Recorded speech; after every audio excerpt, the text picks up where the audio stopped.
रहीम। अस्सलामुअलैकुम। उम्मीद करता हूँ कि तमाम तालिब इल्म खैरियत व आफियत के साथ होंगे।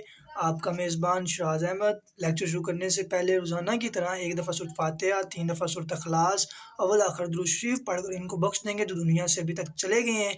फिर अपने लेक्चर का बाकायदा आगाज़ करते हैं रोज़ाना की तरह। सकते हो टॉपिक की तरफ भी, मगर मैं आपको रिकमेंड करूंगा कि आप ये वाली ज़रूर समझो ताकि आपकी इन्फॉर्मेशन में इजाफा हो सके।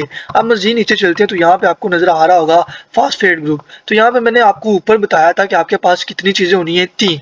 एक नाइट्रोजन बेस होनी है, एक फास्फेट ग्रुप होना है और उसके साथ साथ आपके पास एक पेंटोस शुगर होनी है और उसके तीनों से मिलने से आपके पास न्यूक्लियोटाइड यानी कि न्यूक्लिक एसिड बन जाना है। तो न्यूक्लिक एसिड बनाने के लिए मेरे पास तीन चीज़ें होनी चाहिए थी जिनमें से हमने एक स्टडी की अभी तक, वो क्या थी? Pentose sugar. पेंटोस शुगर या राइबोस शुगर या 5 कार्बन मोनोसेक्राइड के बाद जो हमारे पास सेकंड नंबर पे बात आती है वो आती है फास्फेट ग्रुप की।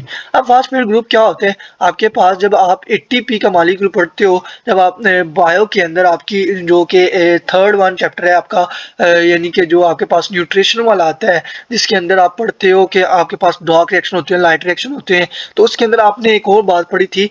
आपके पास वो क्या आती है बात, वो आती है कि एटीपी क्या होती है? Adeno triphosphate. ठीक है, तो अडीनो ट्राइफॉस्फेट के अंदर आपने जो फार्मूला फास्फेट का पढ़ा था वो यहाँ पे मैंने हाईलाइट किया हुआ है, ओ ओ। ठीक है, और उसके साथ साथ ओ के साथ आपके पास आ रहा है पी। अब यहाँ पे पी के साथ चार आपने ऑक्सीजन लगाने हैं और इसकी जो आपकी वैलेंसी होती है वो आपको मैं यहाँ पे दिखाई दे रही होगी कि वो 5 होती है। ठीक है, ये पेंटा वैलेंसी का होता है, तो इस वजह से इसके ऊपर क्या है, इसकी 4 वैलेंसी मैंने शो की हुई है। अब यहाँ पे इसकी एक सीरी क्रिएट की जाती है और इस सीरी के जरिए ये आपके पास न्यूक्लिक एसिड के अंदर क्रिएट करता है फास्फेट ग्रुप को। अब यहाँ पे आपकी बुक के ऊपर एक और नाम यूज किया जाता है फास्फोरिक एसिड का।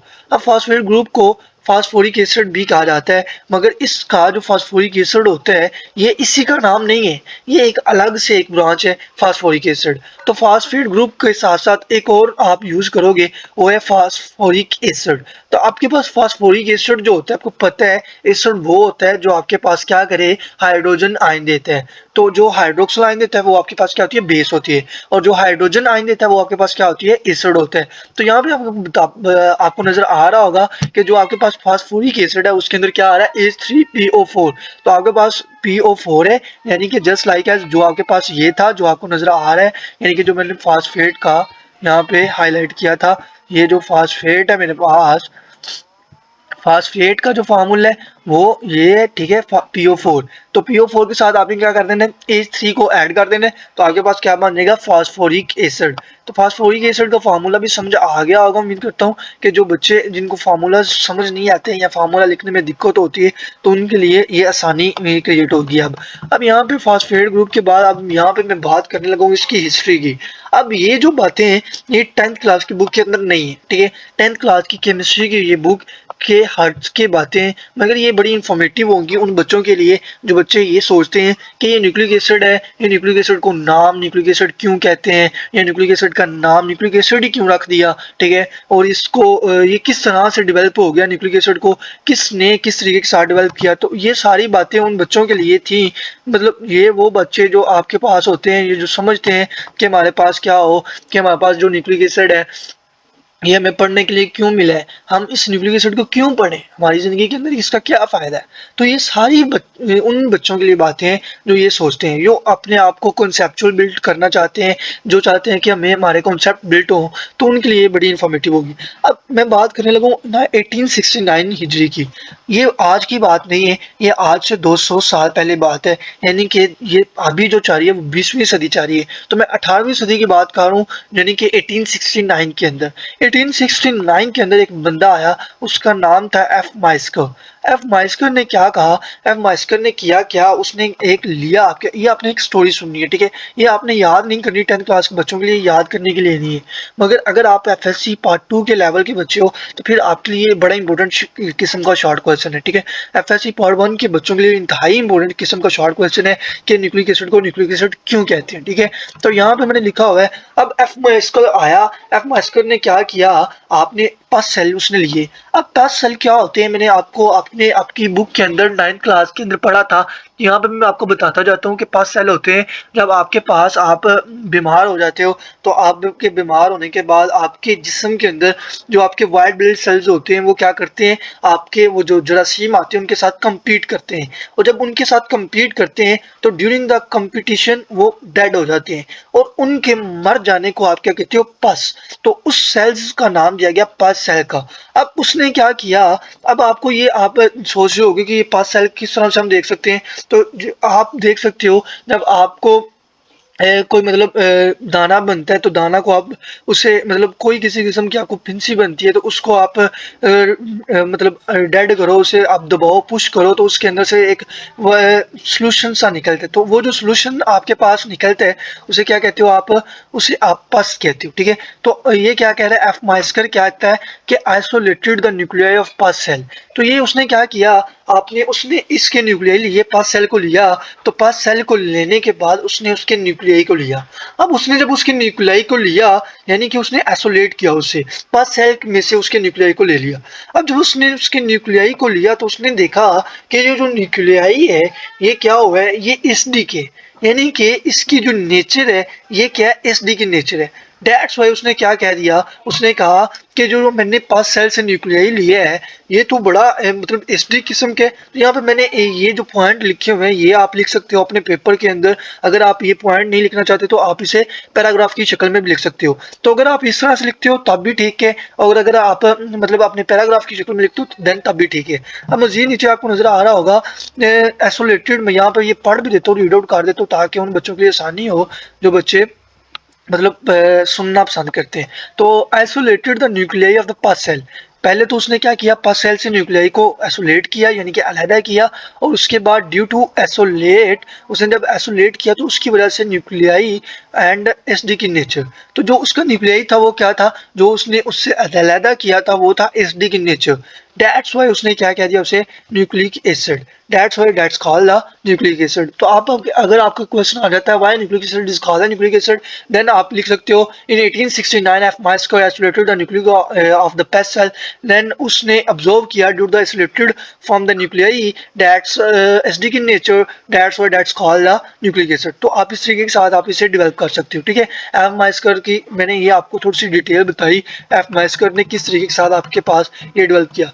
अब यहाँ पे जो आपके पास एफ माइस्कर ने क्या कहा, एफ माइस्कर ने कहा जो आपके पास ये वाला न्यूक्लियाई है, न्यूक्लिक एसिड है, ये आपके पास with the passage of time develop हुआ। तो उसने क्या किया, इसको 2 हिस्सों में डिवाइड कर दिया।